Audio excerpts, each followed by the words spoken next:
गोरखनाथ भगवान की जय।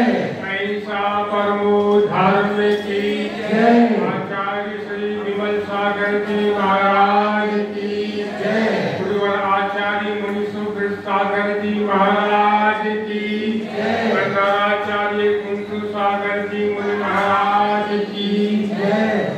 आचार्य श्री आनंद सागर जी महाराज की जय। धर्मानुरागी महानुभाव आचार्य पदारोहण वर्ष के 23वें वर्ष के पुण्य प्रसंग पर आप सब यहाँ आमंत्रित हुए।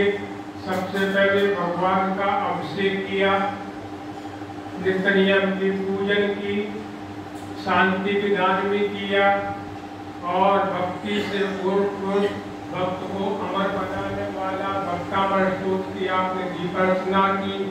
ये सब आपको सौभाग्य प्राप्त हुआ। आप धन्यवाद के पात्र हैं। हम आप सभी को बहुत बहुत आशीर्वाद देते हैं। हमारी कला बेटी आई जयपुर से, हमारा बेटी जी से बहुत पुराना संपर्क रहा है। 76 से चतुर्मास जयपुर में था, तब से बेटी संपर्क में जुड़ गए, बराबर आते रहे और हमारी भैया बेटी कह रहे ध्यान गीत में तो कई बार आए, उनको इतना पसंद आया कि आकर के वो ध्यान भी करते थे और जयपुर जाकर के हमेशा ध्यान में रहते थे। उनके ध्यान के संस्कार सब लोगों को साथ जोड़ते चले। उन्होंने कहा था आपने गौरी को तो पीछी दे दी है, हमें पीछी कब दोगे? हमने कहा अगले महीने आपको भिजवा देता हूँ। बोले नहीं, जब कोई आपका कार्यक्रम होगा तभी पीछी हमको देना। हमने कहा ठीक है, आचार्य पदवर्ष वर्ष आ रहा है हमारा, उस समय हम आपको पीछी दे देंगे। बराबर संपर्क बना रहा और आज को संयोग आया कि कला बेटी है वह पीछी को प्राप्त कर लिया। ये पीछी त्याग का प्रतीक है। हमारा धर्म तो त्याग धर्म है और आपको मालूम है ना, त्यागात शांति, ये साक्षात भगवान का तीर्थ है। हर एक जीव शांति चाहता है। वह शांति कैसे मिले? स्वयं शांतिया बहतात्म शांति, शांति विधाता शरणम रताना। जब तक हम लोग अपने दोषों का समन नहीं करेंगे तब तक आपको शांति प्राप्त नहीं हो सकती है। एक मैंने कहानी देखी थी, आप लोगों को शायद ध्यान में रही हो कि एक मुनि महाराज प्रवचन कर रहे थे तो पास में ही गांव में पंचायत हो रही थी। पंचायत का विषय था कि कुएं का पानी सड़ गया था, गंदा हो गया था। एक ही कुआं पूरे गांव में था। पानी पीने की समस्या बढ़ गई, पानी से दुर्गंध आती थी। तो उसको कैसे ठीक किया है, पानी को कैसे ठीक किया जाए, बहुत विचार किया गया पर कोई निष्कर्ष नहीं निकला। तब सबने कहा कि मुनि महाराज पास में विराजमान है, उनके पास चलो, वो कोई समाधान देंगे। तो मुनि महाराज ने कहा कि ये बात बताओ कि क्या बात है? बोले महाराज जी एक ही कुआं है और वो सड़ गया है, बदबू आ रही है, कैसे पानी पिए? तो महाराज जी बोले गंगा जल डाल दो कुएं में, पानी शुद्ध हो जाएगा। वैष्णव लोग थे, वैष्णव साधु थे, गंगा जल का उपाय बता दिया। लोगों ने कल से भर के गंगा जल कुएं में डाल दिया, लेकिन फिर भी बदबू नहीं निकली। फिर पहुंचे मुनि महाराज के पास, महाराज जी वो तो बदबू अब भी आ रही है, तुमने गुलाब जल डाला कि नहीं डाला? अब गुलाब जल डालो। तो कल से भर के गुलाब जल डाल दिए, लेकिन बदबू तो फिर भी आती रही। महाराज जी बोले मामला बहुत गड़बड़ लगता है, लगता कोई देवी प्रकोप हो गया। 10 गाँव के आदमियों को खाना खिलाओ, महायज्ञ कराओ, महायज्ञ भी किया गया, खाना भी खिलाया गया, कोई भी फायदा नहीं हुआ। अंत में महाराज जी बोले भाई एक बात बताओ, ये पानी सड़ा क्यों, बदबू क्यों आ रही है? तब एक बुजुर्ग ने कहा 3 कुत्ते लड़ते लड़ते कुएं में गिर गए और वो मर गए, उसी में सड़ गए। महाराज जी बोले कितना गंगा जल डालो, गुलाब जल डालो, स्नान करो, हवन करो, खाना खिलाओ, कुछ नहीं होने वाला है जब तक कुएं में से कुत्तों को निकाल के बाहर नहीं करोगे, तुम्हारा पानी शुद्ध होने वाला नहीं। तो तुम्हारी आत्मा में काम, क्रोध, लोभ, मायाचार के जो कुत्ते मरे पड़े हुए हैं ना, जब तक वो नहीं निकालोगे तब तुम्हारी आत्मा में संयम धर्म की खुशबू आने वाली है। तो हमारा धर्म तो त्याग धर्म है, त्यागा शांति।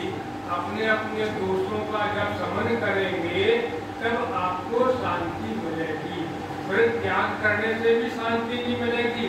त्यागियों को देखो, गुस्सा का ज्वालामुखी फूट पड़ता है 1 सेकंड में। क्यों? क्योंकि ज्ञानात त्यागा, ज्ञान से त्याग करेंगे तो फिर त्यागा शांति, तो आपको त्याग मिलेगा। तो ये पीछी त्याग का प्रतीक है। आचार्य कहते हैं इस पीछी से राग मत करना, ये मेरी पीछी। हमने एक व्यंग्य लिखा था बहुत साल पहले कि एक मुनि महाराज मोक्ष में पहुंच गए। अरे मेरी पीछी कहाँ है? पीछी के लिए संसार में आ गए। तो मोह तो किसी भी चीज का हो, गोपीन का हो, कमंडल का हो, पीछी का हो, बेटे बेटी का हो, कोई भी मोह हो, वो संसार में आपको लेके ही आएगा।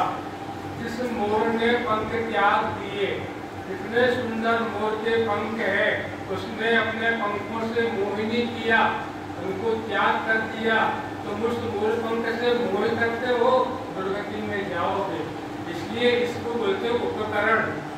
ये संयम का उपकरण है, इसका उपयोग मुनि महाराज करते हैं। बिना पीछी के मुनि की शोभा नहीं होती। कुछ साल पहले ऐसा स्थल पर कोई आदमी आया, भगवान के दर्शन किया, ऐसा प्यारा जगह, कपड़ा उतार कर देख दिए, बैठ गया ध्यान में। एक माता जी के राजस्थानी नुआई, अच्छा पीछे कमंडल कौन? ये कैसा महाराज है? इसके बाद तो पीछे कमंडल आई, शोर मच गया, उसको वहां से भागना पड़ा, पड़ा कपड़े पहन करके। तो बिना पीछी के मुनि राज की शोभा नहीं होती। और पीछी संयम का उपकरण है। पीछी के बिना साधु कोई भी संयम का पालन नहीं कर सकते हैं, इसलिए पीछी आवश्यक है। हर एक घर में पीछी का होना आवश्यक है। पीछी कहती है कि पीछी वाले के पीछे चलो। दुनिया में 2 प्रकार के पद हैं, लौकिक पद, अलौकिक पद। लौकिक पद तो प्राइम मिनिस्टर के हैं, राष्ट्रपति के हैं, सीएम के हैं, ये सब लौकिक पद है। इनका त्याग नहीं किया तो नियम से नरक गति है। अलौकिक पद ले लिया, परमेश्वर जी के पद में आ गए तो नियम से मोक्ष ही होगा। इसलिए 23 साल पहले आचार्य पद हो, मतलब आचार्य पद पर विराजमान हो गए। जो आचार्यों ने, जो मासोपासी थे, हर महीने उपवास करते थे, पूरे महीने का, भादों के महीने में। और उन 2 आचार्यों ने आचार्य उपाध्याय पद से आचार्य पद पर विराजमान किया था। 22 वर्ष हो गए, आज 23वां वर्ष है। उस प्रसंग में पीछी का परिवर्तन हुआ है और पीछी को प्राप्त करने का सौभाग्य प्राप्त हुआ हमारी बेटी कला को। तो मैं कला को आशीर्वाद देता हूँ। कला 72 पुरुष की, जामे 2 सरदार, एक जीव की जीविका, एक जीव उद्धार।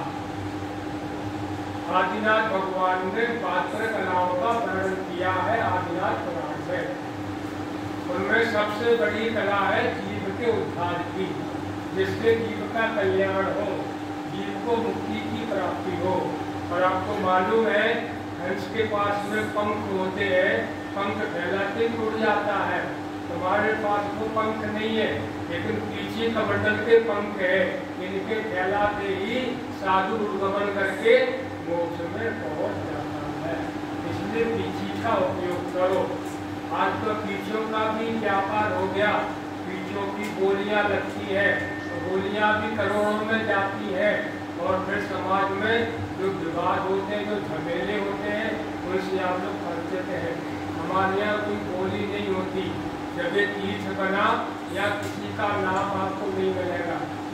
एक ऐसा तीर्थ है दुनिया का जहाँ किसी का कोई नाम नहीं है, क्या बोली नहीं होती है, और यहाँ पर कोई पुजारी भी नहीं है, मैनेजर भी नहीं है, मुनीब भी नहीं है। हमारे भगवान है, ये तीर्थ को चलाने वाले हैं, तीर्थ के प्रवर्तक हैं। तो भगवान के तीर्थ में रह करके अपनी आत्मा की साधना कर रहे हैं। तो पीछी हर एक घर में होनी चाहिए। जब कोई व्यक्ति अंतिम समय आ जाए उसके सामने पीछे रख दीजिए, अरे मुनिराज की पीछी है, उसकी होगी समाधि। हमारे वैद्य जी कहा करते थे समाधि का मतलब क्या होता है? यम, नियम, आसन, प्राणायाम, प्रत्याहार, ध्यान, धारणा और समाधि। समाधि का मतलब आदि व्याधि उपाधि से मुक्त होकर के परम आनंद को प्राप्त होना, इसी का नाम है समाधि। आदि मतलब मानसिक बीमारी, व्याधि मतलब शारीरिक बीमारी, उपाधि मतलब संसार के पद, उनके पीछे होड़ लग रही है। जब तक इनसे आप मुक्त नहीं हो पाएंगे तब तक आपकी समाधि हो नहीं सकती है। आपकी बीमा हो जाए उसको समाधि दिला दो, जीते की मार डालो उसको बोलते थे समाधि। जैसे कोई मर जाए उसको बोलते तो शहीद हो गए देश के नाम पर, उसको शहीद का ठप्पा लगा दिया। इसी प्रकार से बीमा हो जाए उसको समाधि दिला दो, खाना पीना त्याग करा दो, तो उसकी हो गई समाधि। मुँह में से झड़ता रहा है, पानी चलता रहा है, हो गई समाधि। हम उसको समाधि नहीं मानते हैं।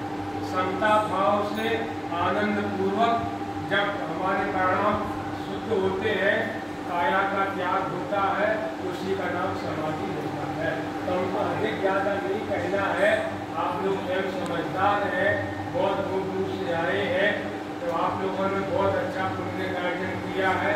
हम आप सबको बहुत बहुत आशीर्वाद देते हैं। पीछे की व्यवस्था हमारे महेश जी किया करते हैं। हम तो महेश जी को फोन कर देते हैं और ये कहाँ से पीछे लाते हैं, इन्हीं को पता है। पत्रिका चलाते हैं, हमें नहीं पता है कैसी पत्रिका निकलती है, उनको तो भाई लिफाफा मिल जाता है और पत्रिका हमारी तैयार हो जाती है। इनका उपकार हम कभी भूल नहीं सकते हैं। जय जगत के प्रति इनका बहुत बड़ा उपकार है। एक पूरी तरह से हमारे लिए समर्पित है। जब हमारा तीर्थ बना तो महेश जी ने बहुत सहयोग दिया, 24 घंटे यहाँ खड़े रहते थे और बड़ा सहयोग दे करके आज ये तीर्थ बना है। तो मरहम माँ का हमने जाप कराया, अभी उसी का फल है। ये तीर्थ आपके सामने है और यहाँ आप ध्यान करेंगे, ये ध्यान के लिए तीर्थ है। पूजा पाठ के लिए बहुत मंदिर है दुनिया में, ध्यान के लिए ध्यान तीर्थ ही है। यहाँ के ध्यान कीजिए, अपनी आत्मा से संपर्क कीजिए, आपका कल्याण होगा। 10 नवंबर को होने वाला कार्यक्रम, उसमें भी आप सभी आमंत्रित हैं। फिर मैं कहता हूँ कि जपनियों से भी कराना चाहे उसका स्वागत है। ये तो कार्यक्रम तो फिर भी होगा ही। यमुना महावीर भगवान की नवरात्रि चल रहे हैं, इसलिए माँ की भक्ति में भी अनुपमा को मैं निवेदन करूँगा। 1-2 भजन माँ के बारे में भी जो हमने आज तक नहीं सुने हैं, उसमें से कोई भजन सुना दीजिए।